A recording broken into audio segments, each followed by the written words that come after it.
سلام تنام كابسيم إكسترا شو سبورت بمقدام نلومي نباخم نمبال نبز غرب نيازينا تاتكن حلفكم سنة مكتتال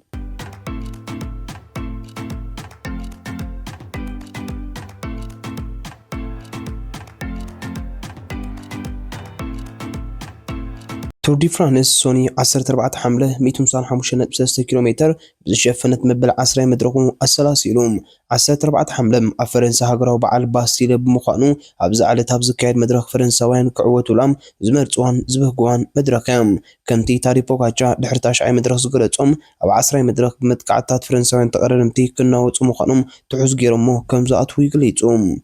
بوكاتشام نملاي ودغانتو جو الميدا كاب زودر كيغلصون حلفن بوكاتشام مغلصيو نالميدا قلطف ناي تحدثو غزي بممناي كانتو مس موصا الميدا ام مدباتا متعريات كتكبر مخانان تور دي فرانس دما نكبر جو الميدا كعوتو كم زلي غليصيو نابزا عصريتن ناي عقبتات مدرخات جمرلا اقنعوم أبز حلفت شعات مدرخات حموش غانتات ناي مدرخ عود كمزغبان كلوام سلوفينا وتاري بوكاتشا بيلجيماوي تيم ميلنر دماتهم كلتا ناي مدرخ عوز تغناصفو تقلدنتيوم دحر كلتش عامة مرات 14 تقدم تيم نتور دي فرانس مريحهم ناب 10 مدرخ زاتو تقدم تيم مودة تعوتات كوينهم كوتسو أي كأهلون ناي كلتش إسران بريمو زوغليش ناي كلتش إسران كلتن تاري بوكاتشان دمام قلم كابعاتاتهم يوم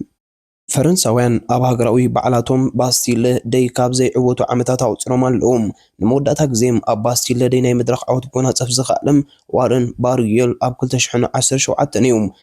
ዝሓለፈ ዓመት ኣብ ሃገራዊ በዓል ፈረንሳ ታዲ ፖጋቻ ነታ መድረኽ ተዓዊቱላ ዝነበረ ተቐዳዳማ እዮም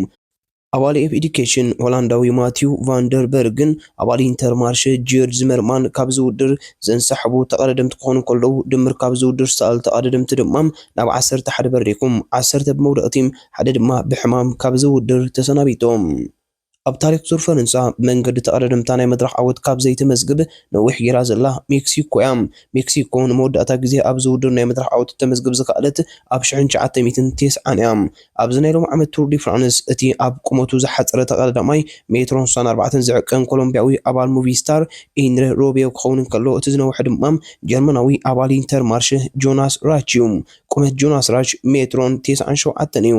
ነዛ ዓስረይቲ መድረኽ ስሎቬናዊ ታሪ ፖጋቻ ክዕወተላዩ ዝለዓለ ግምት ረኺቦም ንፖጋቻ ተኸቲሎም ድማ ዮናስ ቤንጌጋርድም ሬንኮ ኦቬኖፔል ሌኒ ማርቲነዝ ቤን ሄሊም ኬቨን ቫኩሊን ኦስካር ኦንሊ ሮማይን ግሪጎር ማቴዎ ጆርጊንሰንን ሚካኤል ስቶረርን ድማ ድሕሪ ፖጋቻ ነዛ መድረኽ ክዕወቱላ ተኽእለሎም ዝተባሃሉ ተቐዳደምቲ እዮም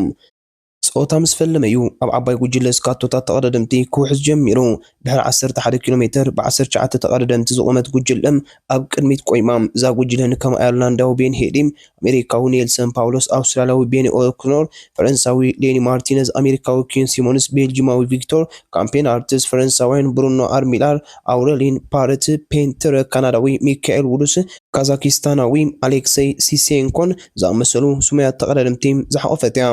ኣብ 11.8 ኪሎሜትር ኣብ ዝነበረት ናይ ክልተ ካቴጎሪ ዓቐን ዝነበረ ዓቐብ ሌኒ ማርቲነዝ ቀዳማይ ኣትዩ 5 ነጥቢ ወሲዱ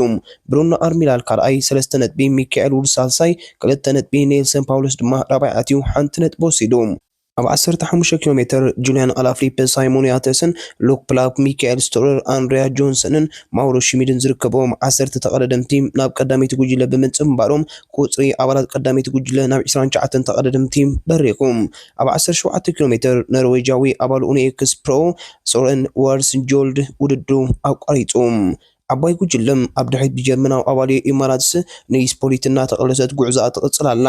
ኣብ 44.4 ኪሎሜትር ኣብ ዝነበረት ናይ ሞንጎ ቅጽበታዊ ውድድር ኖርዌጃዊ አንድሪያስ ሃላንድ ጆንሰን ቀዳማይ ኣትዩ 20 ነጥቢ ወሲዱ ፈረንሳዊ ብሩኖ አርሚላል ካልኣይ 17 ኣውስትራልያዊ ሃሪስ ዊን ሳልሳይ 15 ነጥቢ ወሲዱ እዛ ናይ ሞንጎ ቅጽበታዊ ውድድር ንቐዳሞት 15 ተቐዳደምቲ ጥራይ ነጥባት ዝርግሕ ምዃኖም 29 ተቐዳደምቲ ተሃዲሞም በምህላዎም ኣብ ዓባይ ጉጅለ ዝርከቡም ስፕሪንተራት ነጥቢ ናይ ምርካብ ተኽእሎ ኣይክህልዎም እዩ ኣብ 54.5 ኪሎሜትር ኣብ ዝነበረት ካልአይቲ ናይ ክልተ ካቴጎሪ ዓቐን ዝነበረ ዓቐብ ፈረንሳዊ ሌኒ ማርቲነዝ ንኻልኣይ ግዚኡ ቀዳማይ ኣትዩ 5 ነጥቢ ወሲዱ ኖርዌጃዊ ሃላንድ ጆንሰን ካልኣይ ኣትዩ 3 ነጥቢ ሚካኤል ውድስ ሳልሳይ 2 ብሩኖ ኣርሚላር ድማ ራብዓይ ኣትዩ 1 ነጥቢ ወሲዱ ኣብ 62 ኪሎ ሜትር 29 ተቐዳድም ጠርኒፋ ዝነበረት ጉጅለ ንዓባይ ጉጅለ ናይ ደቂቕን 46 ካልኢትን ናይ ግዜ ጋግ ኣንፂፋትላ ኣብ 66.6 ኪሎ ሜትር ኣብ ዝነበረ ሳልሰይቲ ናይ ዓቐ ውድድር ሌኒ ማርቲነዝ ንቐዳሞት 5 ነጥቢ ብምውሳድ ሃትሪክ ሰሪሑ ሚካኤል ውድስ ቲመን ኣርስማንን ኪን ሲሞንስን ድማ ብቅደም ተኸተል 3-2 ሓደ ነጥቢ ወሲዶም ኣብ 78.4 ኪሎ ሜትር ንዝነበረት ናይ ዓቐብ ነጥቢ ዝነበራ ውድድር ሕጂ እውን ሌኒ ማርቲነዝ ንራብዓይ ግዚኡ ቀዳማይ ኣትዩ 5 ነጥቢ ወሲዱ ንዝተረፉ 3-2 ሓደ ነጥቢ ድማ ሚካኤል ውዲስ ኣንድሪያስ ሃላንድ ጆንሰንን ኣሌክሳ ባኡሊንን ወሲዶመን ክሳብ ዛህሞት ሌኒ ማርቲነዝ ብዘዋህሎም 22 ነጥቢ መሪሕነት ኣንበሳ ዓቐብ ተረኪቡሎም ሚካኤል ውዲስ ድማ ብ11 ነጥቢ የክተሎም ኣብ 82 ኪሎ ሜትር ቤልጂማዊ ኢላን ቫን ዊልደር ዝርከቦም 7 ተቐዳድምቲ ብዓባይ ጉጅለ ተጎቢጦም ጸኒሖም ኣሜሪካዊ ኔልሰን ፓውለስን ኣውስትራልያዊ ሉክ ፕላፕን ኣሰሮም ስዒቦም ኣብ 97 ኪሎ ሜትር ምስ 17 ተቐዳድምቲ ዝተረፈት ቀዳመይቲ ጉጅለም ንጁኪያን ኣላፍሊፐ ብሩኖ ኣርሚላር ማውሮ ሺሚድን ንዝነበረዋ ካልእቲ ጉጅለም ናይ 3 ደቂቕን 29 ካልኢትን ንዓባይ ጉጅለ ድማ ናይ 4 ደቂቕ ናይ ግዜ ጋግ ኣንፂፎምላ ቀዳሚት ጉጅለ ንከም ሳይሞን ያተስ ቪክቶር ካምፔናርትስ ቤን ሄሊም ኣሌክስ ባውዲን ሌኒ ማርቲነዝ ሚካኤል ውድስ ቤን ኦኮነርን ሚካኤል ስቶረር ኪን ሲሞንስ ዝኣመሰሉ ተቐዳድምቲ ጠርኒፋላ ኣብ 99 ኪሎ ሜትር ጉጅለ ኣላፍሊፐ ብዓባይ ጉጅለ ተሓዊሳ ኣብ 115.4 ኪሎ ሜትር ኣብ ዝነበረት ናይ ዓቐብ ውድድር ሕጂ እውን ሌኒ ማርቲነዝ ንቤን ሄሊ ቤን ኦኮነርና ኸቲሎም ቀዳማይ ኮይኑ ብምእታው 5 ነጥቢ ወሲዱ ሌኒ ማርቲነዝ ብ27 ናይ ዓቐብ ነጥብታት ነዛ መድረኽ ብሰላም ምዛዝማም ኣብዛ ታሪኻዊት መዓልቲ ሃገሩ ኣብ ፖዲም ብምድያብ ማልያ ኣንበሳ ዓቐብ ክኽደን እዮም ጾታ ንኽዛዘም 50 ኪሎ ሜትር ምስ ተረፎም ቀዳመይቲ ጉጅለ ንዓባይ ጉጅለ ናይ 4 ደቂቕን 50 ካልኢትን ናይ ግዜ ጋግ ኣንፂፋትላ ኣብ 124 ኪሎ ሜትር 2 ነጥቢ ንዝነበራ ናይ ዓቐብ ውድድር ቤን ሄሊ ቀዳማይ ኣትዩ 2 ነጥቢ ወሲዱ ጾታ ንኽዛዘም 24 ኪሎ ሜትር ምስ ተረፎም ኣባሉ ኢማራት ቲም ዌለንስ ካብ ዓባይ ጉጅለ ተሪፎም ኣብዚ ህሞት ድማ ኣባል ቲም ቪዝማ ኣሜሪካዊ ሴፕ ኮስም መሪሕነት ዓባይ ጉጅለ ተረኪቡ ጾታ ንኽዛዘም 22 ኪሎ ሜትር ምስ ተረፎም ናብ ሳይሞን ያተስን ቤን ሄሊ ቲመን ኣርንስማን ኪን ሲሞንስ ሚካኤል ስቶረርን ቤ ኤኮነርን ጸሬት ቀዳሚት ጉጅለ ንሌኒ ማርቲነዝ ካምፔናርትስን ሚካኤል ውድስ ዝርከቡ 9 ተቐዳድም ዝሓዘት ካልኢት ጉጅለ ናይ 58 ካልኢት ንዓባይ ጉጅለ ድማ ናይ 5 ደቂቕን 17 ካልኢትን ናይ ግዜ ጋግ ኣንፂፋትላ ጾታ ንኽዛዘም 22 ኪሎ ሜትር ምስ ተረፎም ኣባሉ ኢማራትስ ኣዳም ያተስ መሪሕነት ዓባይ ጉጅለ ተረኪቦም ጾታ ንኽዛዘም 14 ኪሎ ሜትር ምስ ተረፎም ቻምፒዮን ኣሜሪካ ኣባል ትሬይ ኪን ሲሞንስን ካብ ዓባይ ጉጅለ ተሪፎም ኣብዚ ርሕቀት ቀዳመይቲ ጉጅለ ንዓባይ ጉጅለ ናይ 6 ደቂቕን ናይ ግዜ ጋግ ኣንፂፋትላ ኣባል ቀዳመይቲ ጉጅለ ቤን ሄሊ ነዚ ምስ ዓባይ ጉጅለ ኣንፂፎ ዘሎ ጋግ ዝዕቅብ እንተኾይኑ ኣብ መወዳእታ ታሪክ ፖጋቻ በሊጹ ብጫ ማልያ ናይ ምልባስ ዕድል ክህልዎ እዩ ናይ መወዳእታ ኣየርላንዳዊ ኣብ ቱር ዲ ፍራንስ ኣብ ናይ ግዜ መሪሑ ዝነበረ ኣብ 1987 ስቴፋን ሮቼ እዩ ኣባላት ቲም ቪዝማ ነቲ ብዘይ ቀንዲ ቀላሲኡ ጆ ኣልሜዳ ናብዚ መድረኽ ኣትዩ ዝርከብ ፖጋቻ ብመንገዲ ሴፕ ኩስፕን ማቴዮ ጆርጊንሰንን ከዳኽሙ ጀሚሮም እቲ ጎራሕ ፖጋቻ ግን ንጾታ ብምዕዛብ ናብ ድሕሪት ተመሊሶም ኣብ ሮታ ቬንጋርድ ክኸውን መሪጹ ጾታ ንኽዛዘም 10 ኪሎ ሜትር ምስ ተረፎም ንዝነበረት ናይ ዓቕብ ፀወታ ውድድር ቤን ሄሊ ንቲመን ኣርስማንን ቤን ኦኮነርን ኣኸቲሉ ብምእታው 5 ነጥቢ ወሲዱ ቤን ሄሊ ድምር ናይ ዓቐብ ነጥቡ ናብ 14 ክብ ብምባል ናብ ካልኣይ ተርታ ደይቡ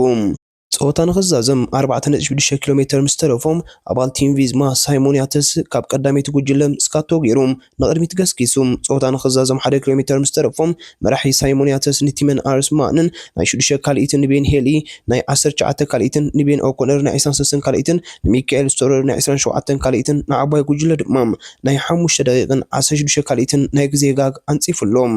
ብሪጣንያዊ ሳይሞን ያተስ ብዘይ ተቓጻጽን ውድድሩ ብ4 ሰዓትን 20 ደቂቕን 5 ካልኢትን ብምዛም ቀዳማይ ኮይኑ ሕንጻጽ ብምርጋጽ ተዓዋቲ 10 መድረኽ ቱር ዲ ፍራንስ ኮይኑ ብዘይካዚ ሳይሞን ያተስ ሳልሳይ ናይ መድረኽ ዓወት ናይ ዝውድር ሰኒዱ ቲመን ኣርስማን ብቻዓተ ካልኢት ድሕሩ ካልኣይ ኣየርላንዳዊ ቤን ሄሊ ድማ ብ31 ካልኢት ድሕሩ ሳልሳይ ተርታ ብምሓዝ ኣብ ፖዲየም ደይቡ ናብዛ መድረኽ ኣብ ብጫ ማልያ ካብ ታሪክ ፖጋቻ ብ3 ደቂቕን 55 ካልኢትን ድሕሩ ዝነበረ ቤን ሄሊ ድማ ኣብ መዛዘሚ ሕንጻጽ ኮይኑ ንምእታው ታሪክ ፖጋቻ ክጽበ ጀሚሩ بفتنة هتسكاتو تيم فيزما كيتسنف زوعل بوغاتشام موداتا كيلومترات كتكعب زفتنلو ملو نيغان تحاجز كبرلو زوعلم بينجيغا دنگ سودو فقدنيا ينبرن زاغو جلم دحر 4 دقيقة 51 كاليتن دحرام ودرا زازيمام بوغاتشا تاش ادرجا كحزن كلهم يوناس بينجيغا دما 10 تحيزوم ب 4 دقيقة 54 كاليتن دحروم جرمناويم فلوريان ليبوفيتس مبل 10 حدا ماتيو جورجينسن مبل 10 تغلطم ونبيل دما بدقيقة 57 كاليتن دحروم مبل 10 سدر تحيزوم أولي إنتر مارشا بينام قرماي بساسان جشان دقيقة 52 كاليتن دحرو مبل 240 شعاتن ترتحيزوم ولدرو زازيموم بز مسرت ايرلانداوي ابالي فيديكيشن بين هيلي بساسان شوعتن ساعتن 41 دقيقة 40 شعاتن كالينتن مرحنة تور دي فرانس تركبوا نامنا عرفت مع التقنيعهم بين هيلي نساميل إليوسين كيلين ستيفان رو تشينسي إبوم ربع ايرلانداوي اب تور دي فرانس بيجيزي كمرح زخال كوينوم تاريبو كاتشاب 20 شعاتن كالي دحرو كالايم رينكوفين وبيل بدقيقة 20 شعاتن كاليتن دحرو سالسام يوناس فينجي غارد بدقيقة 24 كاليتن دحرو رابعي كيفن فاكلين بغلطة دقيقة 22 كاليتن دحرو شاد شاي جرمناوي بوفيتس بساسة دقيقة 4 كاليتن دحرو شام ناي بريمو زوغليش دمام بساسة دقيقة 41 كاليتن دحرو تاش عيتر تحيز اللوم بنيام قرماي أمناي قزيم بحادة ساعات 9 دقيقة 4 كاليتن دحرو مهبل 240 كلتن ترتات سريعهم بنت بيم جوناثان ميلان بكل 227 نت بيم مرحنته حسون أسفحون طاري بوكاتشا ب 236 نت بكالاي يرترا بنيام قرماي ب 250 حد نت بيسال سايم بيلجماوي تيم ميلنر ب 250 نت برابعي ماتيو فاندربول ب 228 نت بحمشاي فرنساوي أنتوني تروغيس ب 206 نت بيم شارشاي ترتحيز اللوم فرنساوي ليني مارتينيز ب 27 نت بيم مالهم بس عقب تركبهم ايرلنداو بين هيليم ب 10 نت بكالاي كنداوي ميكائيل ودس ب 10 نت بسالساي تاري بوكاتشا دمام ب7 نت بيم شارشاي ترتحيز اللوم ايرلنداو بين هيليم كينو بچاناي غزي وددرن نصعدا ماليام بلوص منسي كلب سابقيعوم ريمكوفينو بيل بدقيقة 29 كاليتن دحرو كالاي فرنساوي كيفن فاكلين دما ب 2 دقيقة 26 كاليتن دحرو سالساي ترتحيز اللوم بغانتام تيم فيزما نوي إماراتس بلعلي 16 دقائق بليطة ناب عرفت مريح اللام تور دي فرانس سولوس 15 حملم يعرفون ربع 16 حملم بمبل 16 مدرخهم كأتص اليوم مدبنام كسع موداتا بمكتالكم دقيمنا ندامسكنام أبزقت الفيديو كسام نراخب كم تلومود لايك شير سبسكرايب بمكبار هلاونتكم دقفكم ناي فلينا ندابلنام نلوميم زدالنا تحستو أبزن زازم سلام